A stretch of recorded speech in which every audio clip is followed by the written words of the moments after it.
What exactly has Nigeria done for South Africa? And why does the treatment of law-abiding Nigerians and other African migrants in South Africa expose the wickedness and deep ingratitude festering in the hearts of many black South Africans? And let's be clear, this is not the fantasy of Pan-Africanists who think that because Africans helped South Africans during apartheid, therefore every African has the automatic right to migrate to South Africa legally or illegally. No, this is from the perspective of a businessman who values loyalty, gratitude, and basic decency. When you chase people out of hospitals, regardless of their documentation, when you tell fellow Africans to leave your country because they smell or because they are taking your dispatch rider job.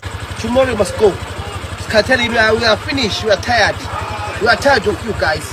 You are smelling. We are taking our jobs. When you burn their shops and target them for existing, you lose all credibility. You expose your wicked and ungrateful soul. But since many South Africans seem to have convenient amnesia, let me remind you what the Nigeria you insult today actually did for you. And honestly, you should enjoy your freedom now, because the only reason you are getting away with this level of stupidity is because Nigeria's current leadership is inept. When competence returns, foreigners taking your women will be the least of your worries. During apartheid, when the world hesitated, Nigeria didn't. Nigeria stood loudly, consistently, and at great cost. We led the diplomatic war at the United Nations and the Commonwealth to isolate the apartheid regime. We contributed and sacrificed $61 billion, about $1 trillion in today's value, to the ANC, the Southern African Relief Fund, and frontline states like Angola, Mozambique, and Zambia. We nationalized British companies collaborating with apartheid South Africa. We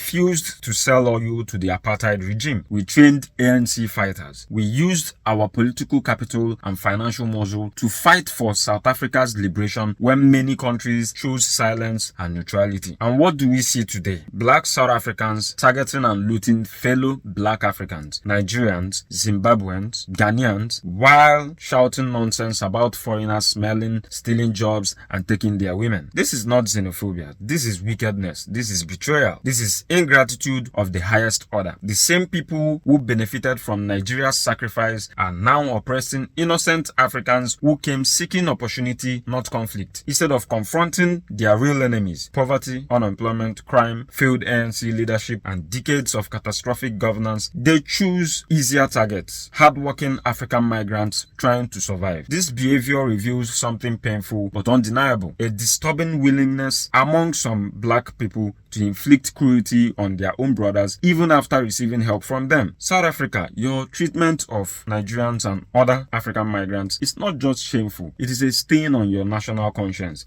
and a disgrace to the memory of everyone who fought and sacrificed for your freedom. The black foreigners that you are telling their Asian employers to sack are not your problem. The white South Africans are not your problem. The problem is you. Fix yourself. Think sharper.